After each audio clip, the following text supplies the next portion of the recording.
Salut à tous. Allez, aujourd'hui on se retrouve pour une petite vidéo on va faire un contrôle de stator, donc tout ce qui est TDR, TZR, etc. Allez, on se retrouve après le jingle.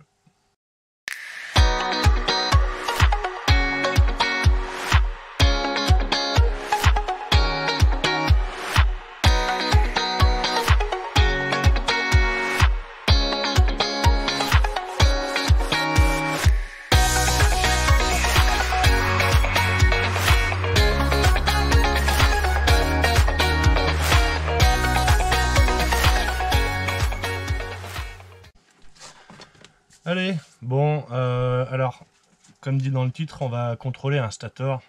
Qu'est-ce qu'un stator?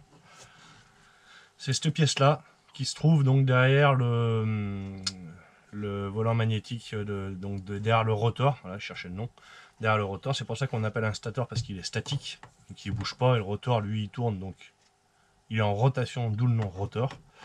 Et donc on va contrôler cette pièce. Parce que donc je vois beaucoup de demandes sur les groupes, les trucs comme ça, où on demande comment on contrôle un stator, pourquoi j'ai plus d'allumage, etc. etc. Principalement la cause sur donc tout ce qui est TDR, TZR, DTR, etc. Les stators sont relativement très fragiles. Dès qu'on leur demande un peu de tension, ça arrive à les faire griller. Sur certaines TDR justement, quand on jume les deux phares ensemble, généralement les stators grillent.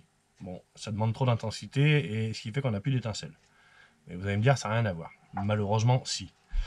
Donc je vais vous expliquer exactement ce qui se passe et comment on va faire pour le contrôler, exactement ce qu'il vous faut, bien évidemment. Donc en premier lieu, il vous faudra donc votre stator démonté ou non, peu importe. Le plus important, c'est d'avoir les fiches de disponibles. Donc vous les débranchez, et c'est à partir d'ici qu'on va justement contrôler le stator. Le stator, qu'est-ce que c'est? Donc on a les bobines qui sont ici. Ça, c'est les bobines de charge. Donc c'est ce qui va permettre à votre batterie sur la moto de se recharger. On a ce capteur-là, c'est le capteur PMH qui, lui, va donner l'impulsion justement à la bougie, qui va dire quand est-ce qu'il faut que l'allumage soit fait. On a une petite bande magnétique sur le rotor, hop, qui est ici. Voilà, on la voit bien, juste là. Donc cette petite bande magnétique, elle passe devant le capteur, et à chaque fois qu'elle passe devant, c'est à ce moment-là que l'étincelle arrive à la bougie. Et donc le pourquoi du comment ça crame, c'est cette pièce-là. C'est cette bobine-là, en fait, c'est elle qui génère donc toute l'intensité justement dedans, et quand la languette passe devant le capteur, ça envoie, et ça passe tout par cette bobine. Et généralement, c'est celle-là qui grille. Si celle-là, elle grille, vous aurez plus d'allumage ou par intermittence. C'est pour ça qu'on va contrôler cet allumage pour vérifier qu'il soit bon. Allez. Donc, il vous faudra bien évidemment un testeur, donc vos stators, et bien sûr la revue technique TDR, TZR, etc. Généralement, je pense que tout ce qui est TDR, donc TDR 5AE 4FU, c'est les mêmes, ça c'est sûr. TZR 4FL, je pense que c'est les mêmes. Après les autres, je suis pas sûr. DTX, je pense aussi que c'est les mêmes stators. Après les autres, je suis incapable de vous dire, j'ai pas les revues techniques comme ça, il faudrait que je puisse rechercher, mais les revues techniques, malheureusement, elles sont pas gratuites, hein. Donc voilà, allez, on va passer au test. Alors, dans un premier temps, sur votre testeur, vous vérifiez bien que les fils soient connectés. Donc la masse en COM, et le rouge, il soit bien sur l'onglet ohmmètre. Voilà. Et après, vous tournez votre bouton vers le sigle ohm. Hop, donc on voit bien, ça s'allume, il n'y a pas de problème. Et donc par sécurité, on va quand même faire un test. Voilà, donc on a une résistance, hop, qui est tout à fait normale, c'est dû à la longueur des fils, tout à fait. Et donc on va commencer par le premier. Je vais essayer de mettre en fonction, de façon à ce que vous puissiez voir les résultats. Je ne sais pas si ça va aller, si je le relève comme ça. Ah bah voilà, impeccable. Non, on avance un peu, voilà, parfait. Donc, normalement, là, on y voit bien. Parfait. Alors, Donc sur la revue technique, en premier lieu, ils nous disent bobine d'excitation, couleur, donc blanc, rouge et blanc-bleu. Donc blanc-rouge, blanc-bleu, c'est la petite prise blanche qui est comme ça, donc on y voit la couleur. Le fil est blanc avec une rayure rouge et l'autre il est blanc avec une rayure bleue. Donc on va se mettre de chaque pôle, donc une prise dans chaque fiche, et on doit avoir une résistance entre 280 et 420 ohms. Donc on va regarder ensemble. Hop. Qu'est-ce que j'ai fait? Ah, mais il est cassé mon bidule. Bon, c'est pas grave, on va faire avec. Hop, et donc là on obtient 294 exactement. Donc il est bon, on est dans les clous. Suivant, on a le vert bleu et le vert blanc. Donc le vert bleu et le vert blanc, ça sera sur la fiche 3 broches rectangulaires comme ça. Et donc on a le fil vert avec le trait blanc et le fil vert avec le trait bleu. Donc pareil, on se reprend sur les 2 broches.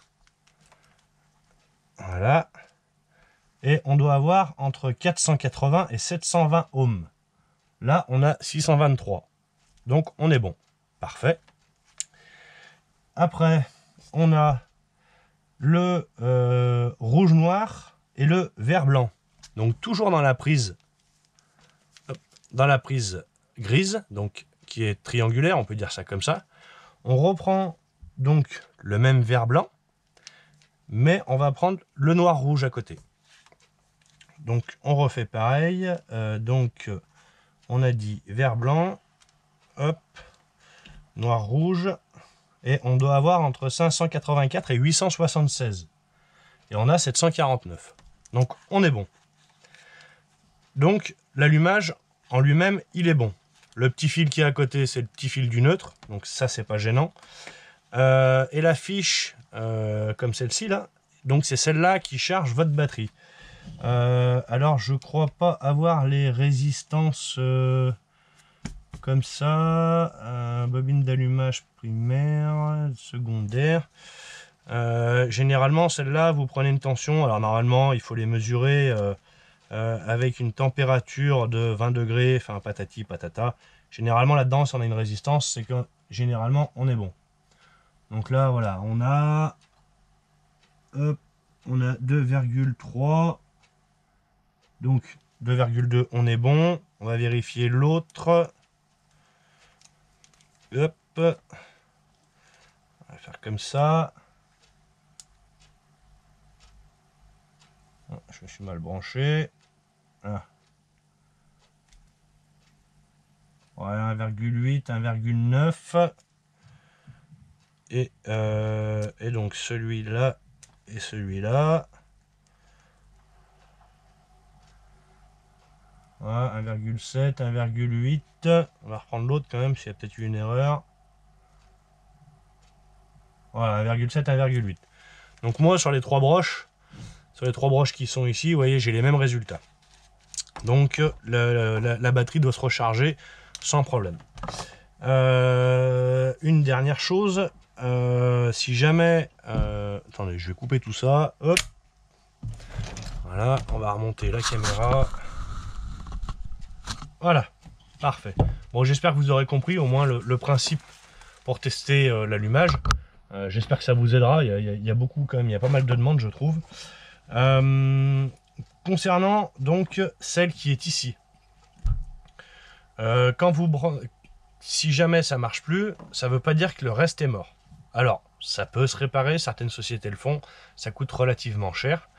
J'ai un ami qui a essayé de le réparer directement, c'est impossible, c'est des fils qui sont tellement fins et c'est tout enroulé tellement serré que c'est impossible à souder. La seule chose qui se passe, ce que vous pouvez faire, si jamais vous voulez pas vous embêter, vous prenez un CDI Initech. Donc le CDI Initech, il va supprimer juste cette bobine et il va garder le capteur, donc PMH, et les bobines de charge. Ce qui fait que quand vous allez le brancher, et ben vous allez brancher les trois fils blancs, donc la bobine de charge, et le fil blanc, blanc-bleu et blanc-rouge pour le capteur PMH. Et bon, celui-là, c'est celui du neutre. Hein. Mais voilà, celui-là, là, il sera définitivement supprimé. Donc voilà, si jamais vous avez un allumage qui est HS, comme ça, avec cette partie-là, c'est dommage, j'en ai pas de mort, sinon je vous aurais fait voir les valeurs. Mais de toute manière, au pire, soit vous n'aurez pas de valeur, vous aurez l'infini en général. Hein. Vous aurez ou 0 ou quelque chose, mais les valeurs correspondront pas avec la revue technique. Donc vous saurez s'il est mort ou pas. Donc vous pouvez très bien prendre un CDI Initech qui va supprimer donc ça et qui va passer directement par la batterie en 12 volts. Et vous avez plus de soucis. Personnellement, c'est ce que je vais faire. Comme vous pouvez le savoir, je suis en train de remonter le TDR là qui est derrière. Hop, voilà. Donc moi je vais tester l'allumage d'origine comme ça pour la mettre en route, mais par la suite l'Initech est commandé, doit arriver la semaine prochaine d'ailleurs. Je vais pas m'embêter. Déjà je passe sur un Initech pour me sécuriser au niveau de l'allumage, et en plus on peut gérer tout ce qui est gestion courbe d'allumage, courbe de servomoteur, etc. pour les modèles 5AE. Voilà, après c'est tout, que dire de plus, pas grand chose. Les testeurs, il n'y a pas besoin de prendre un truc haute performance, hein. Vous prenez un truc à Casto à 20 balles, ça suffit amplement. La revue technique, pour ceux que ça intéresse, pour ceux qui sont sur les groupes Facebook, vous me connaissez en général. Vous me retrouvez, vous me demandez la revue technique, je vous l'enverrai par mail. Vous m'envoyez votre mail en message privé. Je vous la donnerai, hein, de toute manière, ça me pose aucun problème, je vais pas la vendre. Pour ceux qui me connaissent pas, vous me trouverez sur Facebook Mickaël Boisson, tout simplement, ou sur les groupes. Hein. Vous allez me retrouver sur les groupes ou sur Facebook. Vous me demandez un message privé, je vous la donnerai, ça me fera plaisir, sans souci. Après, comme je vous dis, voilà, c'est du TDR 4FU que j'ai. Donc 4FU 5AE, oui, c'est les mêmes, parce que 4FU 5AE, c'est exactement les mêmes stators. Normalement, TZR 4FL et DTX, c'est pareil. Je ne l'affirme pas, je dis bien normalement. C'est à vérifier. Si vous n'avez pas la revue technique, malheureusement, il faudra que vous l'achetiez. Ça coûte entre 20 et 30 balles, suivant les endroits où vous les achetez. Écoutez, ça sera tout pour aujourd'hui. J'espère que cette vidéo, j'aurai été assez clair dans les tests. Et puis que vous saurez vous débrouiller pour pouvoir vérifier votre allumage sans avoir de soucis par la suite, et puis décider si vous changez ou un stator d'occasion par la suite, si vraiment vous les rachetez en origine. Par contre, si jamais vous prenez un stator d'occasion, demandez bien les valeurs avant de l'acheter, parce que si les valeurs elles sont pas bonnes, vous remettrez un stator qui est mort. Ou alors de prendre un CDI Initech dans ces cas-là. Et entre le 4FU, je crois qu'il fait 175, si je dis pas de bêtises, et le 5AE fait 195 €. Voilà, hors frais de livraison, bien évidemment. Mais au moins, par contre, vous êtes tranquille tout le temps. Et si jamais vous changez de moto, vous pouvez le récupérer si c'est le même modèle. Voilà, bon, écoutez, ça sera tout pour aujourd'hui. Je vous souhaite de passer un bon week-end. Et puis à bientôt. Salut à tous! Une dernière chose, pour ceux qui savent pas me trouver sur Facebook, dans la description du groupe, j'ai mis le lien directement de mon Facebook, donc vous pourrez me trouver facilement. Allez, salut à tous!